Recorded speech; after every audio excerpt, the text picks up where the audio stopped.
Galing ah.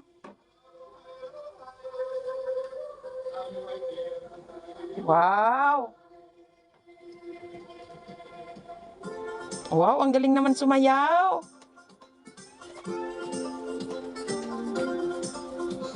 May paganyan ka pa ah. Ganda naman.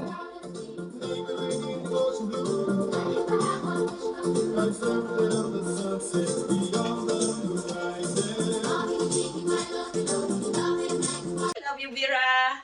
Thank you for dancing for Auntie Nini. Hello, aunties and friends.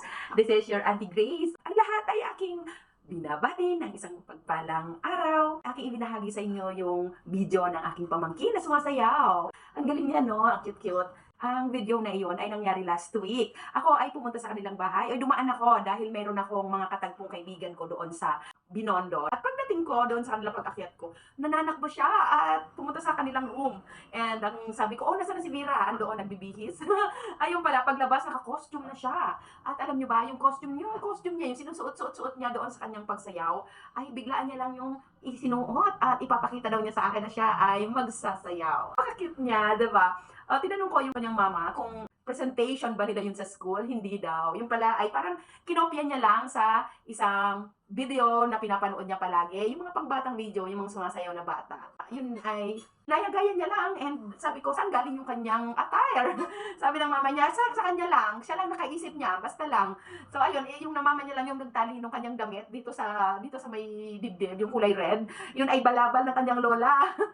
Akala ko, ano, yung pansapin sa lamesa or sa table, ayun, yung pala ay balabal. So, yun, inilagay dito, nakatali, kita nyo, ang laki ng tali dito sa likod. Ayun, tuwa ako kasi ang ganda-ganda. Alam mo yun, bata pa, marunong nang mag-isip ng kanyang pwedeng isuot, yung fashionista. May fashion sense ang aking pamangkin, manang-mana sa tita, no?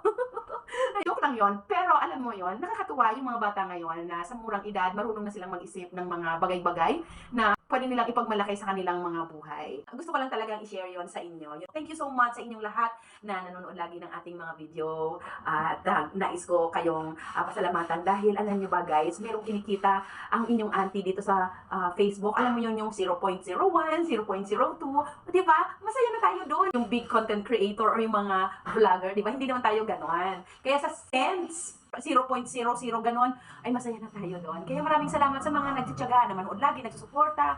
Maski hindi ko nga makakilala, di ba? Sila talaga yung tunay na laging nakasuporta, nanonood ng mga videos ng inyong auntie.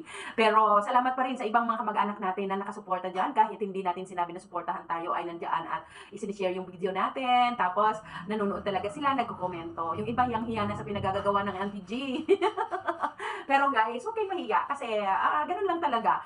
Anyway, wala naman tayong tinatapakang ibang tao. So, napansin nyo, nangingintab na yung ganito ko kasi pawis na ako, pati yung mukha ko pawis na. Bakit? Ang init. Pinatay ko po kasi yung electric fan. Pangalawa na itong pag-video ko na ito. Nakapag-video na ako ng isa. Nung pinakinggan ko, kahit inedit ko na yung voice, yung ma-minimize yung noise, naririnig pa rin siya. Kaya, yun, dinilit ko na lang ulit at gumawa ulit ako nito.